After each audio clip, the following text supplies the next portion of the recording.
When I first met Jose, I had been recently diagnosed with breast cancer.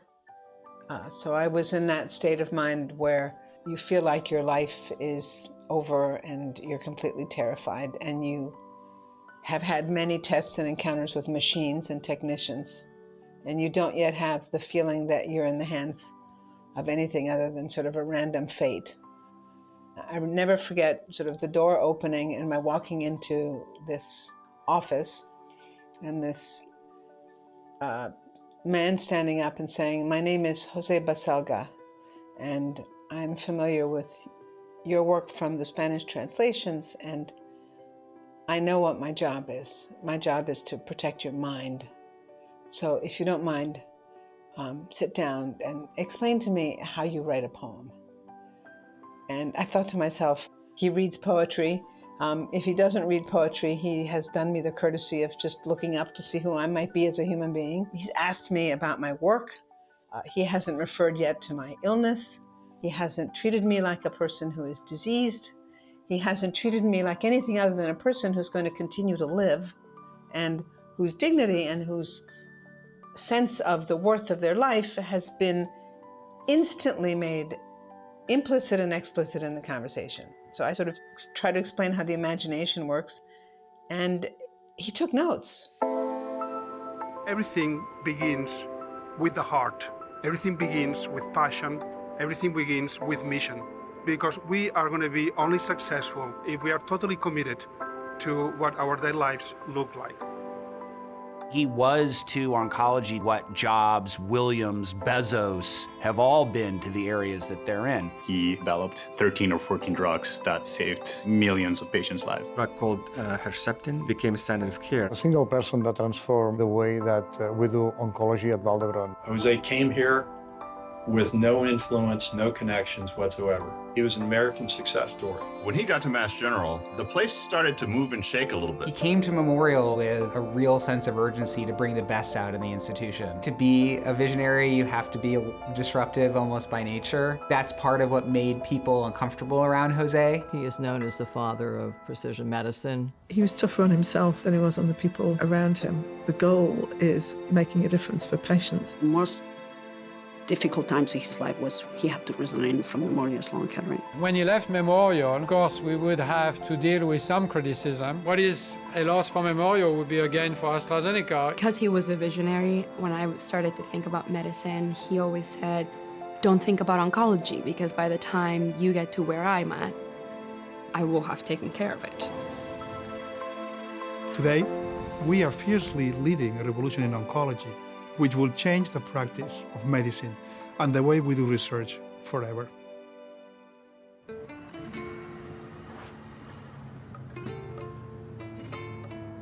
So there was something that was surprising and fun about my dad, is that he really was not afraid of anything, and he also never said no.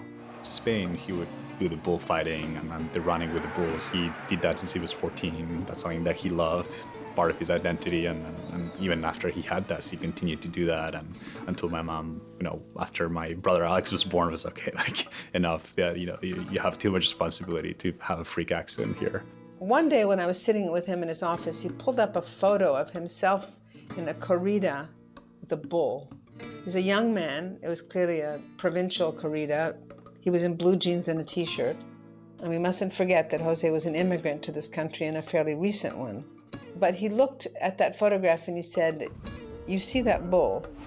That bull is cancer, and I will defeat that."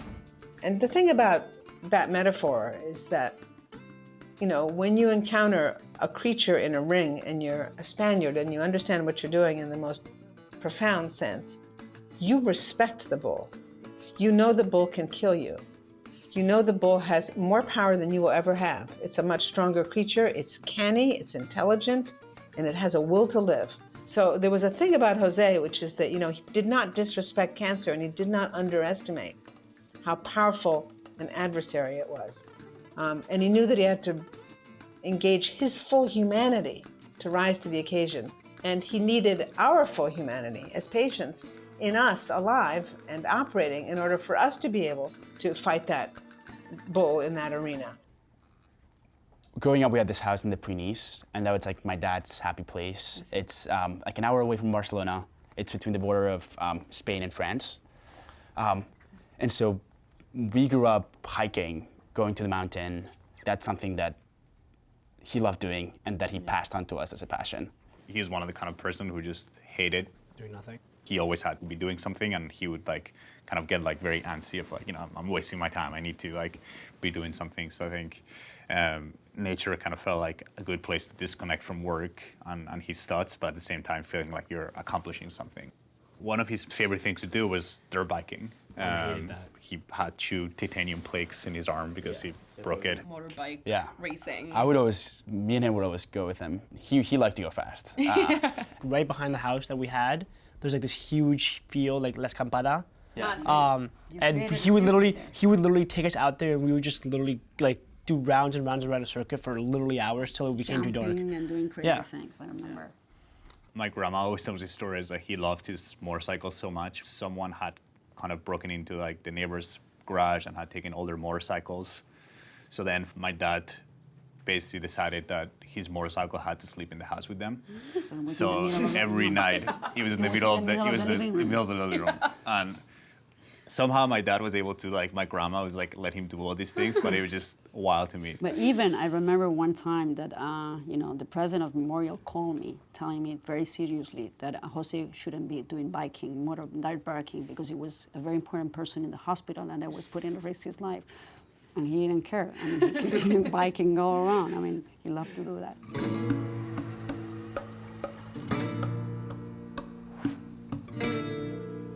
He actually started doing internal medicine when he started his residency in Spain. But then he started to realize that a lot of the patients that were coming in were cancer patients, and that those were the ones that were more likely to die.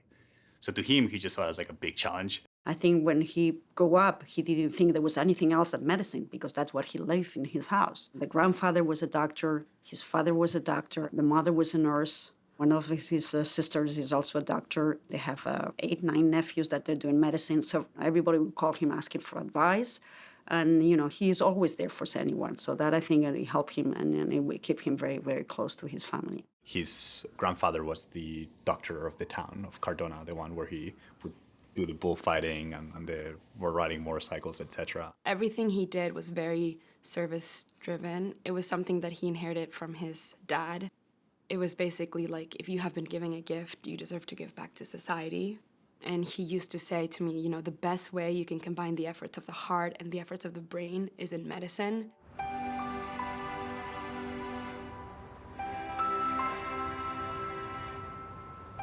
Through the Spanish colony, we met in New York. He was doing his residency in Kings County, and I was in the finance industry. He explained me his story, how he got all the way to Kings County. It was very hard because he came from a university that no one knew at that time in the United States. I met Jose in 1986 when we were both interns in training at Kings County Downstate Medical Center in Brooklyn.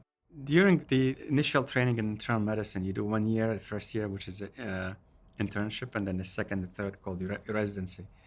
But during the second year of your training, you start thinking about what's my next move? What do I want to do? But Jose, although we all declared our interest for oncology, I think Jose was ahead of all of us because he knew he wanted to do his fellowship training at Sloan, and therefore he made his plans how to get there. So he started going to do some electives and then work on research projects and establish connections, and knowing that this will lead him to get there and be selected as a fellow there.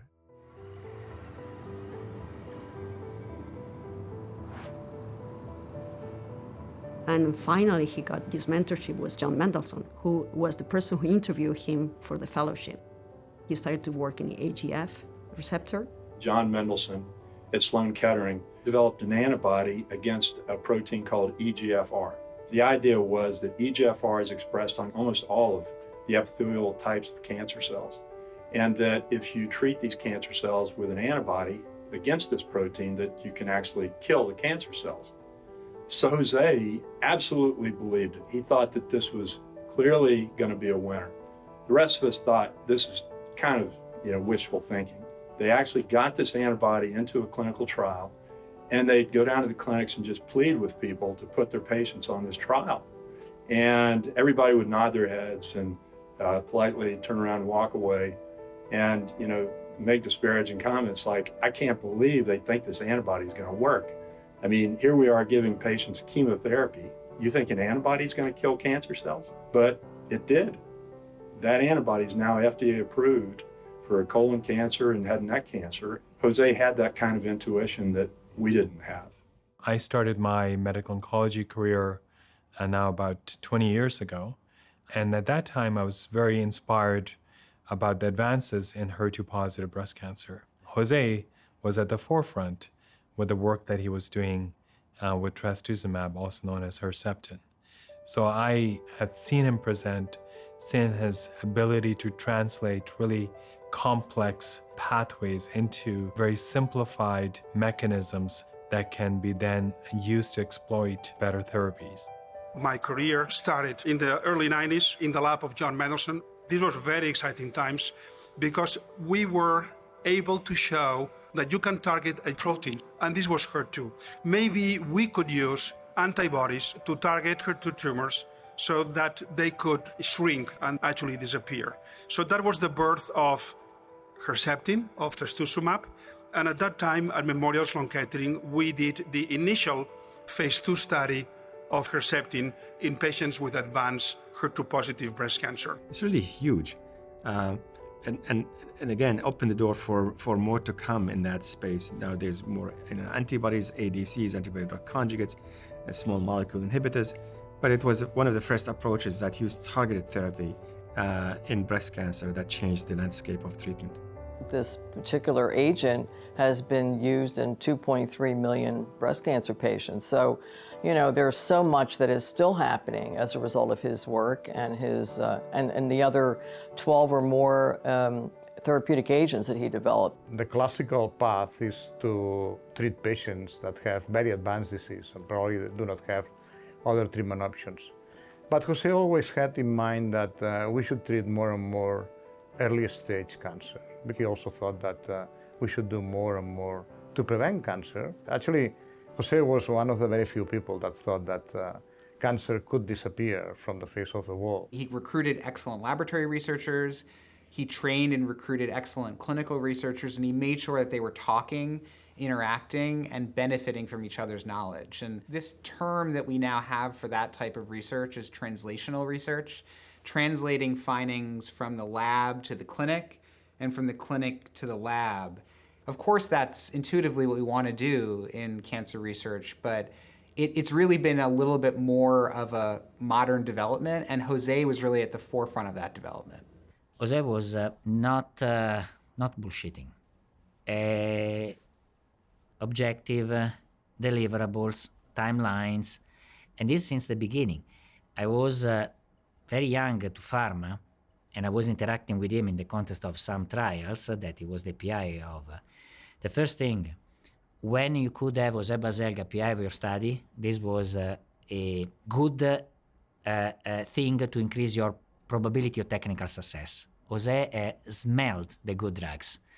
It was unbelievably, his track record in positive phase 3 readout, I don't know, but it is unbelievable. The only way that actually was meaningful is if it made its way as fast as possible into a medicine that could actually benefit patients. And so that was his North Star, and that is the nature, and that's the magic of the drug discovery business, is that interface between research and development, that interface between development and real-world delivery. He worked very, very hard, long hours. As a young, wife, I was really surprised because I thought, well, we don't have time to be together, but he was so passionate. It was very hard on himself, and he was very hard on people because he wanted the same drive and the same commitment from everybody. There is no draft that you send to Jose. You have to have essentially a final product that you think is ready. You just label it as draft because you know it's going to be brutally reviewed. I look at this memory very fondly, looking back into it, but I don't know how fond it was at the moment. But I was in the 8th grade, and I had a 2-month, 6-page assignment. And I had the terrible idea of showing it to my dad the night before it was due. And I had always been afraid of showing my work to my dad just because I had heard the screams and him ripping the papers of my siblings' essays. So I was like terrified. Like, I was like very proud of it too. So I was like, that's why I'll show you, you know, like get a good first impression. I could just tell by his facial expressions, like he's getting red and he's like getting upset, right? He's like, the whole page like literally underlined with like huge X's, like just marking entire pages. And I'm like having like a little mental breakdown, not letting him see it, but freaking out, right? Then he rips it apart and he's like, we're gonna be spending all night working on this. 3 to 4 hours, sitting together in the computer. He had to work the next morning. He changed the topic of the whole essay that I had 6 weeks to work on, and he did it in 4 hours. Jose was not an easy person, right? So I think that everyone that worked with him realized and acknowledged that he was a hard worker, very demanding. But 5 minutes after, you could take a coffee with him, and he was very relaxed and with an excellent friendship. We would brainstorm about all kinds of really interesting ideas, and then we'd sort of stop for a moment and think, wow, that would be amazing. But then, you know, the skeptic would take over and say, well, but it seems a little crazy too. I mean, can we really do this? And Jose was always he would say, yeah, you know, in this cancer type, I think it would be really difficult. But maybe in this cancer type, let's think about this. It might be possible over here. And so with Jose, he was always taking the approach, let's not start with the reasons why it can't work. Let's start with, well, how might it work, even though we know it's going to be hard. So I think that was a magnetizing element of Jose's persona. People were drawn to him. He was a natural-born leader. He was a natural-born friend, a very humble guy, great sense of humor, always interested in other people, wanted to know what you were doing. He could remember the names of everybody's spouse and kids. When he came back after his first year of the fellowship at Memorial, they had a family dog. It was a Cocker Spaniel, and he was like petting it, and then he noticed a lump on the dog. He was like, I think his dog has cancer. You know, like you're losing it. You know, like I think this dog is old. It's fine. So then my dad is like, no, like I'm 100% convinced, and we need to like give surgery to this dog right away. So they went up to my grandfather's office and they had surgery on the dog that night, and he was right. The dog had cancer, and this was like made when the dog was like 8, and it lived until it was like 18. And of course, every other family would have been like, absolutely not, you're not doing surgery on this dog. But he was Christmas such night, a favorite. Yeah, it was Christmas night too. If Dad was certain about something, you weren't going to tell him he wasn't going to do it. Yeah. He also got away with so much. You were going to stop him. Yeah. In the past, it was all about hitting cancer hard, but at the same time, a lot of normal cells would also get injured through the collateral damage. So then the focus really became, how do we define the Achilles heel of the cancer cell and go after that precisely? The concept of precision medicine, the right drug for the right patient at the right time. And that really sort of helped to define the next generation of new therapies. And Jose was right there writing the chapter of precision medicine earlier and recognizing that earlier than anyone else. He pretty much ushered in the era of targeted therapy. While we were all doubters, he knew it was going to work. He is known as the father of precision medicine and molecular targeted therapies. During his presidency at the ACR in 2015-2016, he put on a genomics and clinical medicine think tank to try to figure out how genomics can really improve therapeutic efficacy in patients. He was obviously a giant in cancer. He was also a giant on digital data and AI. He had, through his career, participated in a lot of different startups in technology and how they could, with data, with AI, with digital.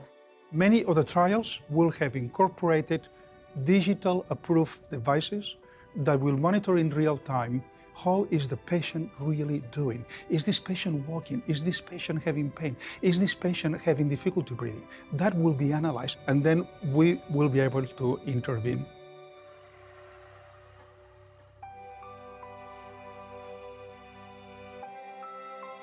I was missing home. So, I was telling him why we don't go back to Barcelona. And, at that time, he didn't want to come back because he said, look, I'm in Memorial, one of the best hospitals. for cancer in the world, why I'm going to come back to Barcelona. I'm no one there. I'm going to go there. I'll have a little desk with a little phone, and maybe they're going to let me see some patients on the floor. Maybe because it was so persistent and at that time, you say, well, you know, Sylvia's been here for all the way to 96. Maybe we should give a chance and to go to Barcelona. Coming back from MSK, coming back from US to Spain and to start from scratch in a place where was not in the map, and he put Vall d'Hebron and VHIO in the map, still is. And it's where I jumped in, actually. And it was where I saw the transition from Vall d'Hebron Oncology to the Vall d'Hebron Institute of Oncology, and what is now one of the best institutions in Europe for clinical trials and translational medicine. The time that he came back to Barcelona, Jose, actually Pepe, as he liked to be called, changed completely the way that oncology was done at Vall d'Hebron. He introduced precision medicine, especially the collaboration with all the professionals at the clinical care level, but at the same time with all the investigators at the lab to treat and to diagnose our patients in the most efficient way.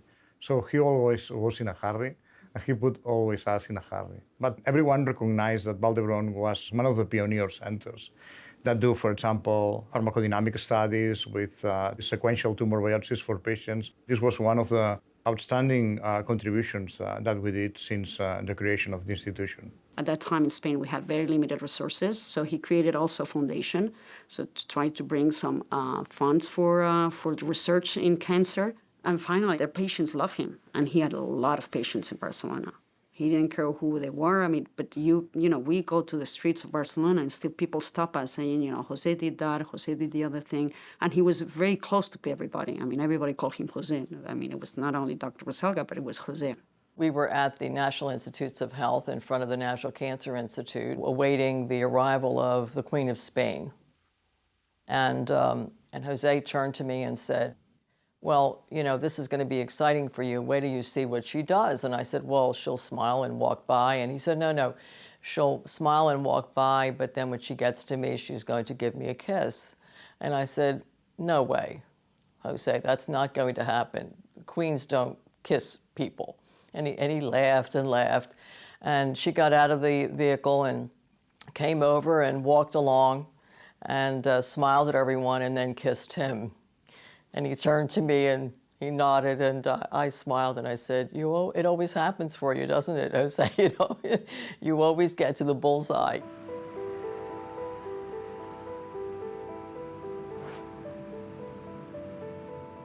I met Jose as a clinical and research fellow when both of us were at the crossroads. I was trying to decide what to do during my research years, during the fellowship, and he was trying to decide whether to move from Europe to United States and start a new position at the Mass General Hospital as the chief of Division of Hematology and Oncology. We came back to United States in 2010. People who were coming out of the university in Barcelona will have no jobs. There was an unemployment rate for young people around 40 or 60%.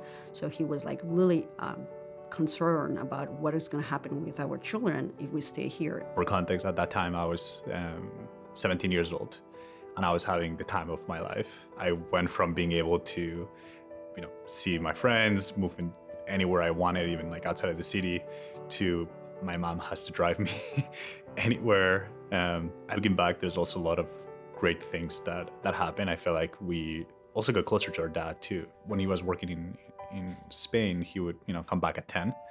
But when he was in Boston, our nuclear family became a lot closer. For Jose to come from Barcelona, where he's much more than just a researcher, a physician, or head of the unit, he's almost an icon there. Now he comes to a place like Mass General, which is the oldest and largest teaching hospital of Harvard Medical School. It's a lot of smart people.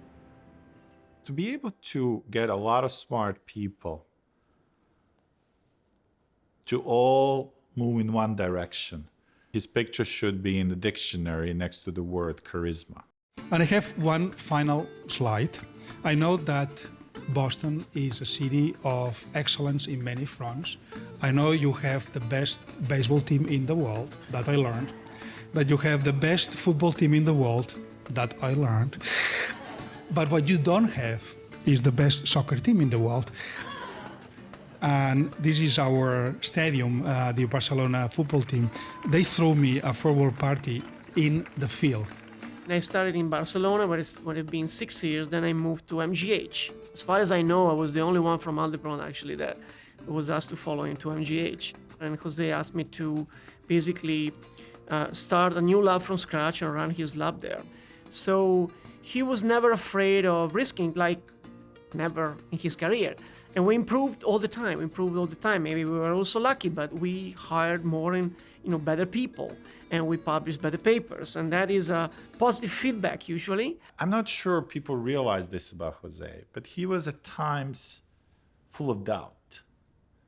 And you can even say perhaps insecure. So there were these rare moments, usually at the end of the day, where he would open up and you realize this doubt. It can be hard to set up new kinds of clinical trials and to apply new kinds of techniques to patient-derived tissue. Those things can be really hard. But Jose had the ability to sort of get to the learnings that were possible from the breakthroughs that were happening in targeted therapies and the ways that they might be benefiting patients. And so when he got to Mass General, he really caused us to wake up and say, wow, it's challenging, but Jose is finding a way to do this, and what can we learn? And I think there's a lot of benefit to cancer patients and to the field as a result of just that tenacity. He was really making us being part of his life and, of his passions, of his goals. So everybody was like really engaged on that. One thing that we've always really valued, especially once we moved to the United States, is these kind of idea of family dinners. So every single night, it's not an option, it's a requirement. And talk about life, politics, and of course we always ended up about him, talking about our futures. And go around the table, it was like, oh, what do you want to do? And one of the things Jose did is he dedicated maybe not too much time, but the time that he dedicated was very good quality. I mean, he was for you, he was helping the kids with the homework.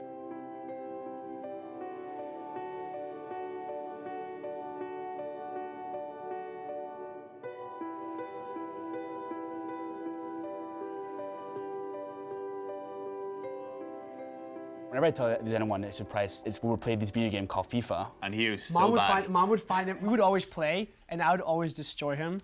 And I wouldn't show him mercy, and he would love that. But Mom would literally go into the media room at 3 a.m. in the morning and see him practicing. Because all of you were beating him. So it was 2 o'clock in the morning, and he was doing skill he's sessions. Not in bed. Where and he just is? Back and he was doing drills to become better and be able to beat you. And every single time you beat him. That was his approach to life. He got better though, I have to say. He did.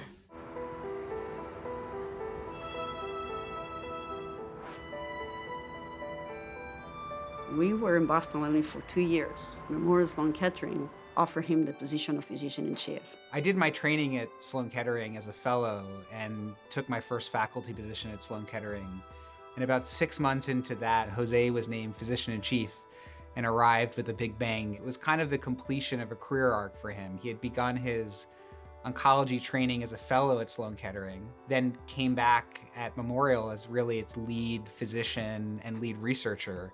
So at MSK, we found the perfect storm. I was put in a situation where I could really work with oncologists there. There were some years where nothing seemed impossible. It was almost addictive. It created change. It made many people uncomfortable, but I think it made it undoubtedly a stronger research institution and left huge impacts on the field, which we're still feeling now. At MSK, we have a project.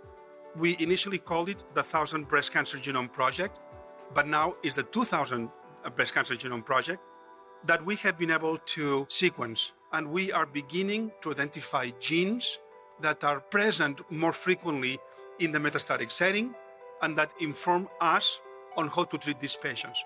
I met Jose about 17 or 18 years ago when I was working at Bristol Myers Squibb. I was living in the United States. Jose was at Vall d'Hebron, and we were working on a drug that we wanted to develop in breast cancer. He wanted to change the world. He wanted to change the world of how we treat cancer patients. He was constantly seeing patients, so he was putting the research that he was doing constantly in the context of the patients that he was seeing as a collective, and he also had individual patients in mind at times when he was talking about some of the data, about why it was relevant and why we should be doing certain shifts in treatment. One of the things that you will hear again and again about José Baselga, I heard it repeatedly at his memorial, is this idea that he had an uncanny way of reading patterns, so that when other people looked at data in trials of all kinds, where data patterns are basically what you're interpreting, Jose would have like a seventh sense, not just a sixth sense, of what was happening in a pattern that might be leading to a discovery. He could see patterns in a way that a composer can hear music, in the way that a poet pulls words out of thin air without knowing where they're coming from, what we mean by inspiration, why we have ideas like the muse. He once joked to me that there was the muse of science. He said, there's not just the muse of poetry, there's the muse of science. You have to listen to her. Even when he was the physician-in-chief at Sloan Kettering, a job that's incredibly demanding and arguably is the job of 2 or 3, normal people, Jose maintained a pretty active clinical practice. I got more than a couple of phone calls and emails from Jose at my time at Sloan Kettering saying, I have this patient, you need to find a spot on this clinical trial for my patient. And I have to say, it was not a relaxing experience trying to make sure that you got Jose's patients on the clinical trials, but it's just a marker for how important it was to him. He certainly didn't need his patient practice to pay his salary.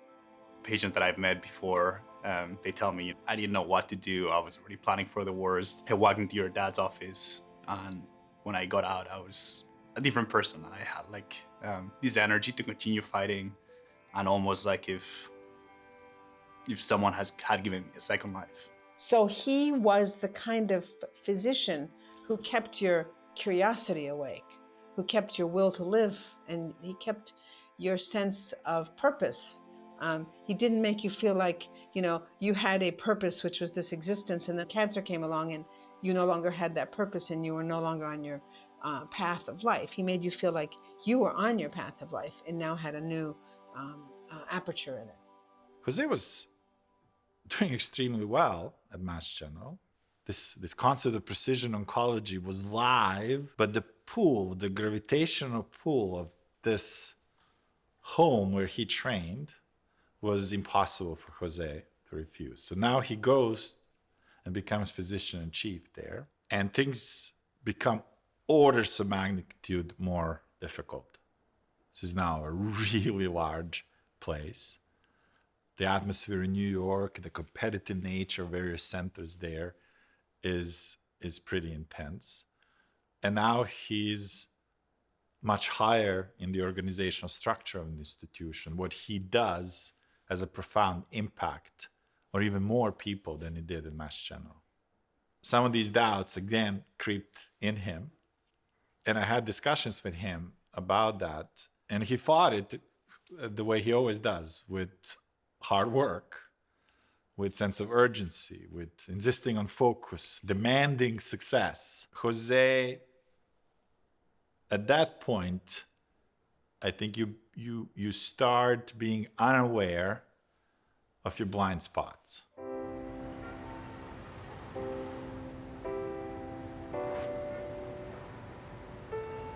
Jose was questioned about his lack of divulging his conflicts of interest. And here we have this amazing, trailblazing scientist, and all of a sudden everyone is questioning his character and his integrity. It was a very sad time in his career. I was informed by him that there was this investigation going on about some undisclosed conflict of interest in some papers at Memorial Sloan Kettering.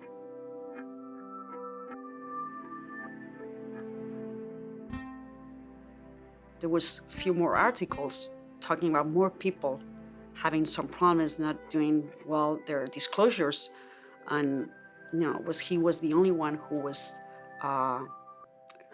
targeted, and he had to resign from Memorial Sloan Kettering. Do I think it was exaggerated and he paid too much for what he did? Yes. The saddest part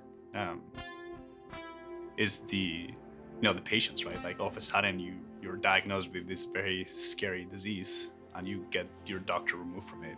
there's no excuse for not disclosing relevant financial interests, and I would not make excuses on his behalf for that.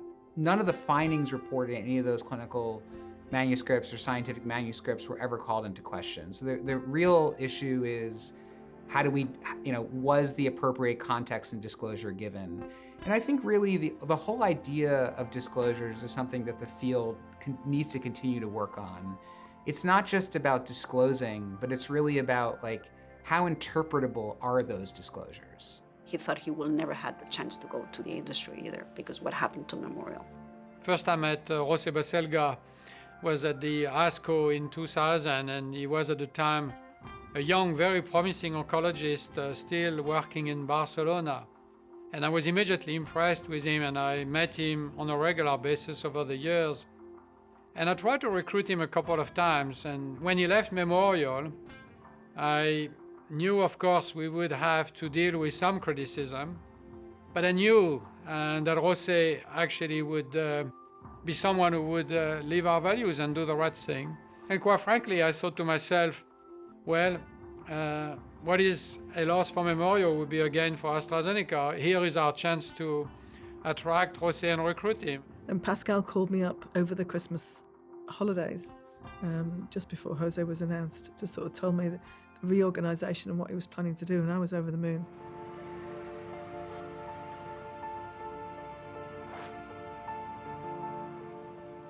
I was looking for someone who had quite a number of qualities, someone who was not able only to paint the strategy, but also to understand the science and understand the clinical aspects, someone who was able to dive into a protocol and discuss it with the teams and understand what this science could mean for patients.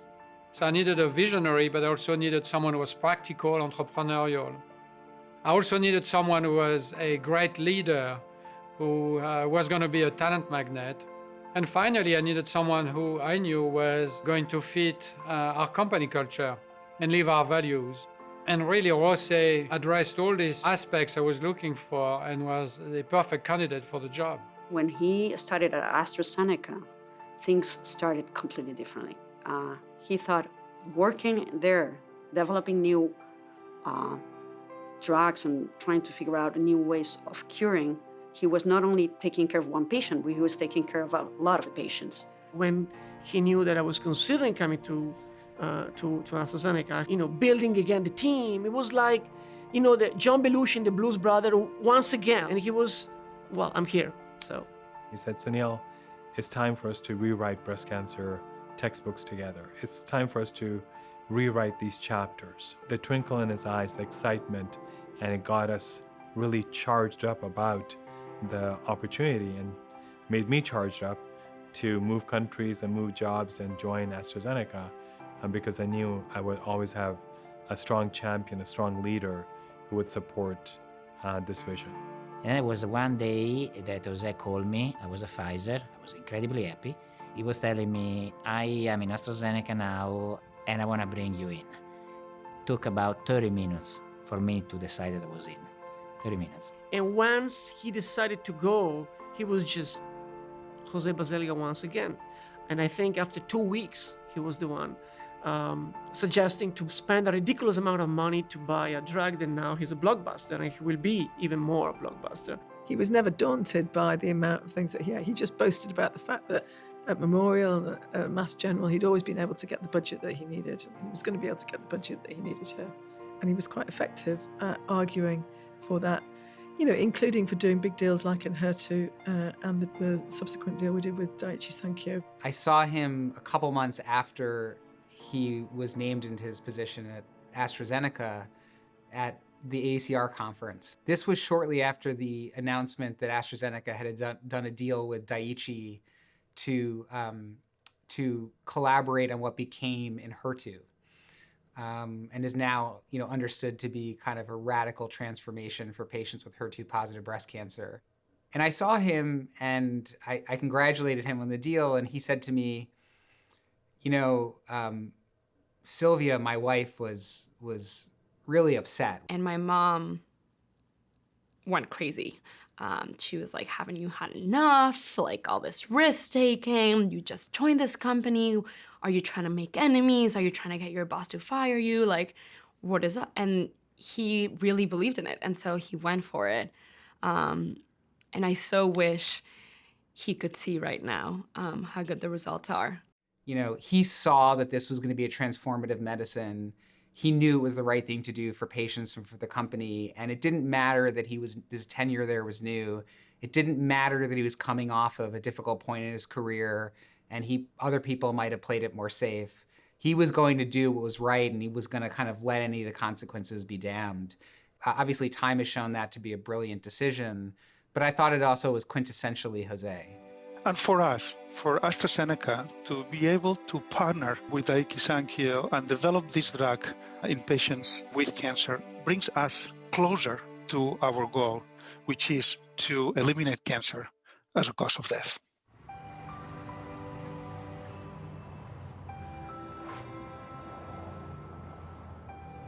Pepe and I were living at home. I think it was late November. He was playing tennis with you when he fell. And I think from there, he was losing his balance a bit. I mean, at first we thought it was a sight thing, and then we thought it was a balance thing, and then we thought he might be too stressed out at work. He was aware that there were things that were not going well, but he was convinced it was something very acute. So he thought maybe it was some problems with his eye. And I think we went probably to 6 or 7 doctors. So there were all of those symptoms, I think, that were adding up. Then Alex came home for Thanksgiving. I was in college, and it was Thanksgiving break, and But Mama hadn't said anything to you, had she? She had said that there were some issues with his walking. So I thought maybe it was like, you know, like a muscle thing. I didn't know it was this bad. And I was just so surprised. Like, I was like, this is a different person. That first night, you were in shock. Like, he cannot walk. He is like, you know, that would be someone who was working really hard, and he's going to bed at 8 or 9. Creutzfeldt-Jakob disease is a very vicious disease in that it starts when a protein in your brain, for some reason that people do not understand fully, misfolds. And proteins are the workhorses of our bodies, right? They do everything. They lift, they give energy, they do everything. And so when this protein misfolds, it becomes contagious. And the thing that's so scary about it is that it manifests differently in every person depending on where the first protein misfolds. And in him, it was subtle at first, and it was not cognitive. And because he was such an intelligent person, we couldn't tell until it really took over sort of the frontal lobe. The other thing about Creutzfeldt-Jakob disease that's really interesting is that it does have a lot of things similar with other neurodegenerative diseases. So it is much more rapid, it is much more aggressive. If you ask me that he's going to be dead in 6 months later, after we played last tennis game where he was perfect, full of energy, winning, not even a single sign that he's going to be sick or he will be dead in a few months, would never, cross your mind that this would happen to someone like him. I reached out to Jose when I heard he was sick. He didn't respond, and I took that kind of as a both an ominous sign, but also because he would usually respond within seconds of my messaging him, but also as a kind of sign that whatever was happening with him, he wanted it to be a private experience. I kept sending him text messages and keeping him up to date on things that I thought were big news. And the last text that I got from him was in late January. And he said, it's strange. I've never felt like this before in my life. And he was, of course, referring to his degenerative CNS situation. And I know that he could feel that his brain was changing. He said, but never have I wanted to come back and fight alongside you as much as I do right now. And I'm really, really grateful that I sent him the text that inspired him to send that back, because that's the last thing that I took with me.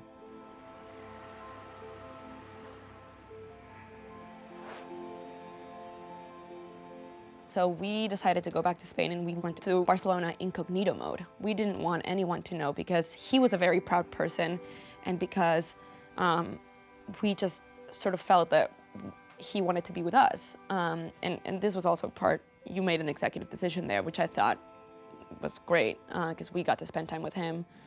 And we decided that once he passed away, we would start this crowdfunding effort instead of flowers. But he also weirdly, and this is strange, he would talk a lot about like neurology, and he'd be like, that is the future of science. Something that I would recommend future scientists to go into, because there's a lot of work to do.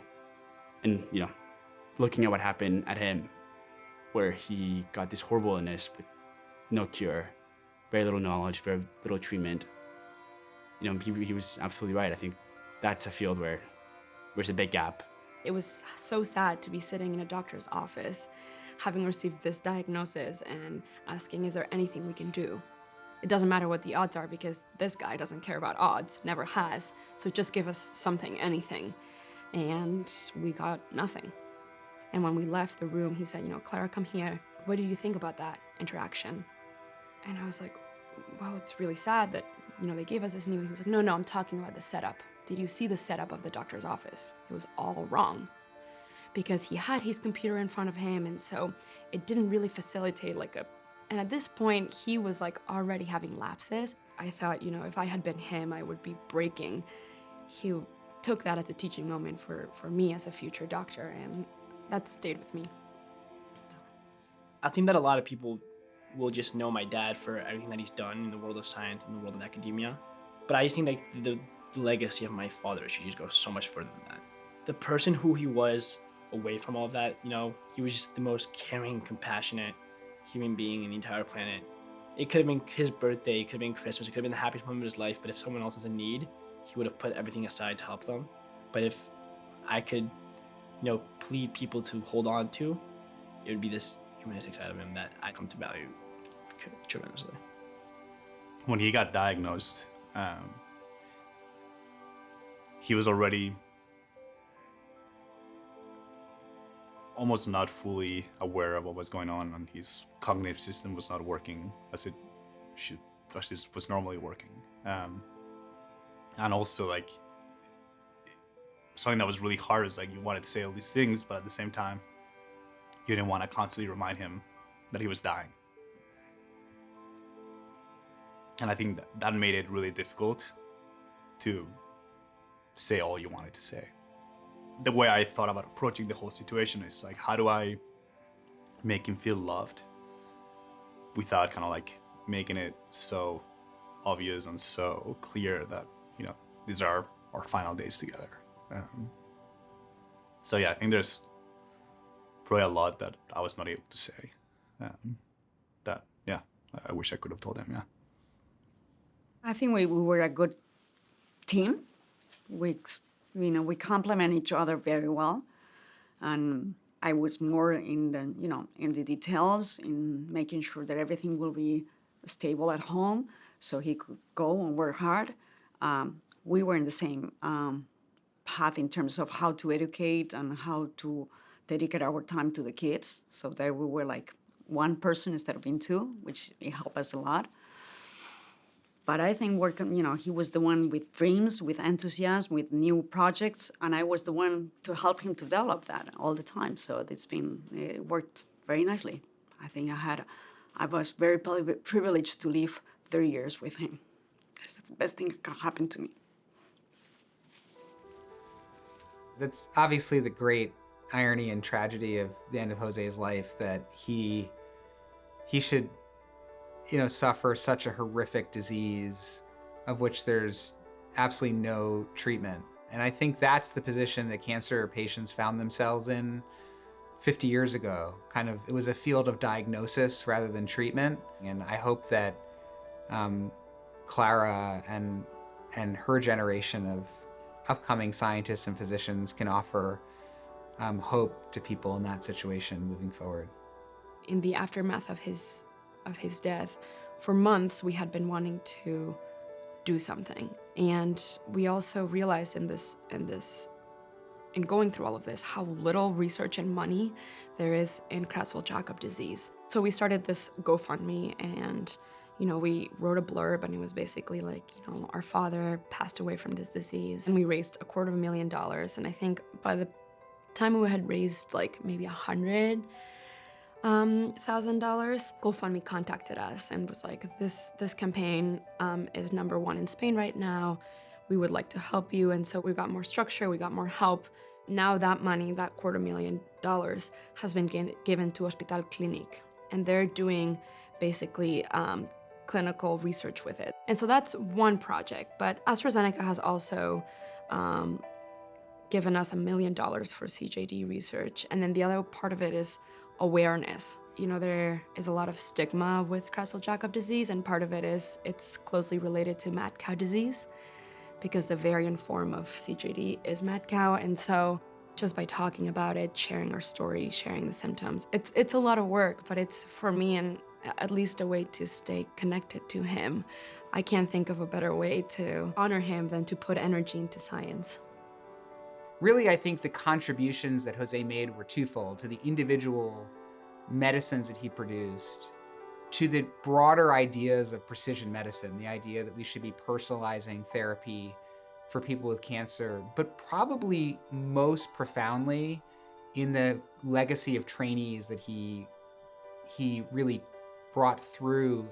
I mean, there are many people that consider themselves trainees of Jose that are now leaders in academia, leaders in industry. I feel lucky to count myself amongst that.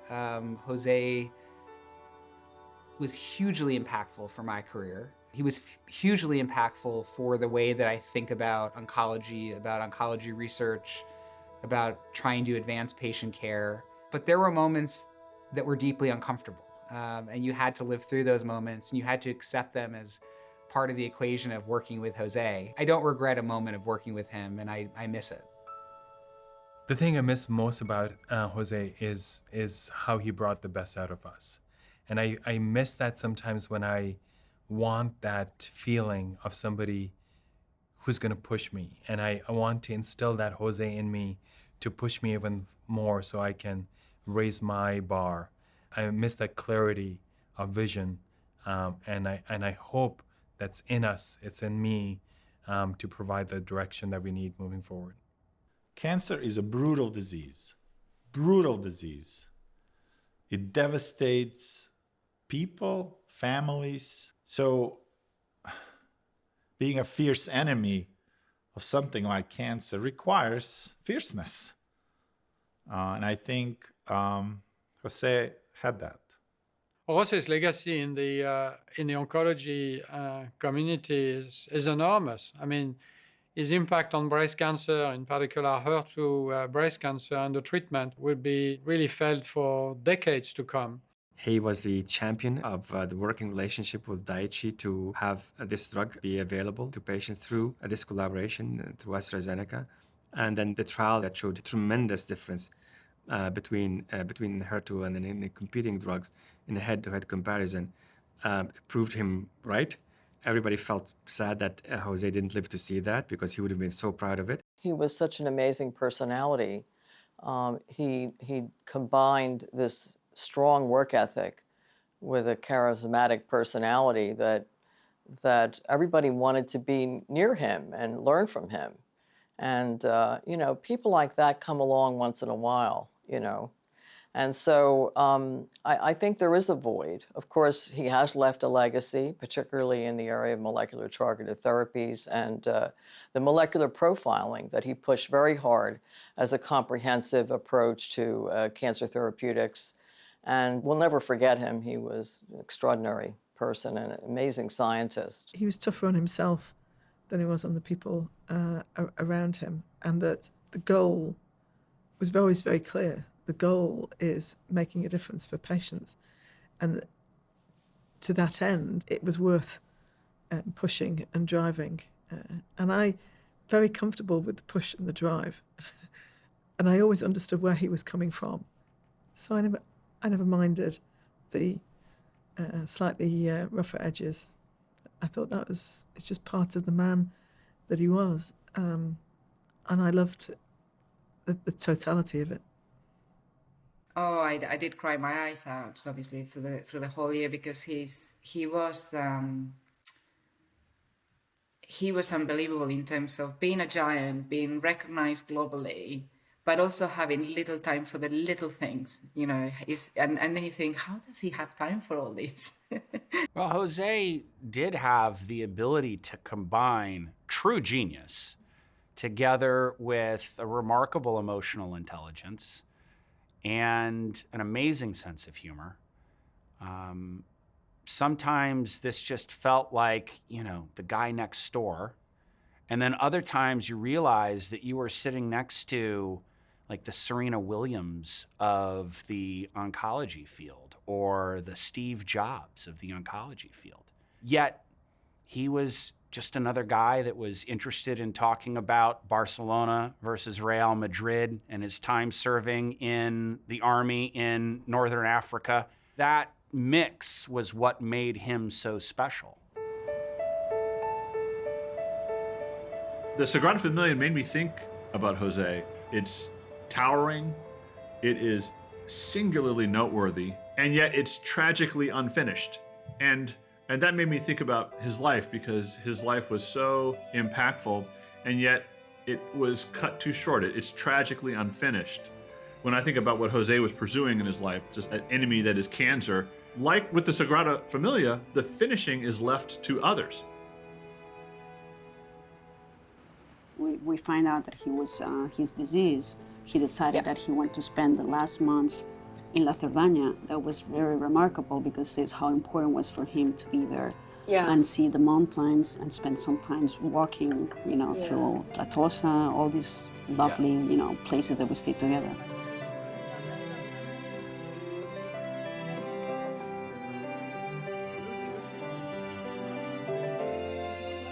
And my question to you is, who's going to be next? What are you going to do to move the field forward? Because we are in an urgent need to make sure that all this knowledge continues to be developed and applied to patients. He's him with his younger brother, Luis. Looks so young. And then he's Where's there. the picture of her? And then here, it's in different ages. Here's when he was younger, and then here it looks so well, it looks like you. It's very similar like you are. Look at all the This ropes. is, we have the castle of Cardona. You see his face? He's like, he looks, That's why it's Well, the bull's so okay. Well, what's the important? Marco's 11. Thanks, Mom. This is the bike. We actually had this bike in the garage. We still have it. We still have it. And that is him with his father. And I think this is a friend from Cardona. And they're, the three of them are over there.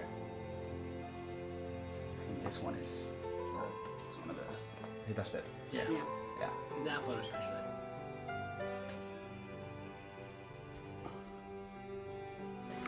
So this was the first draft of my medical school paper, and here he says, too long. What point are you trying to make? He would do this when he ran out of space. He would do a little arrow, and he goes writer, physician, scientist.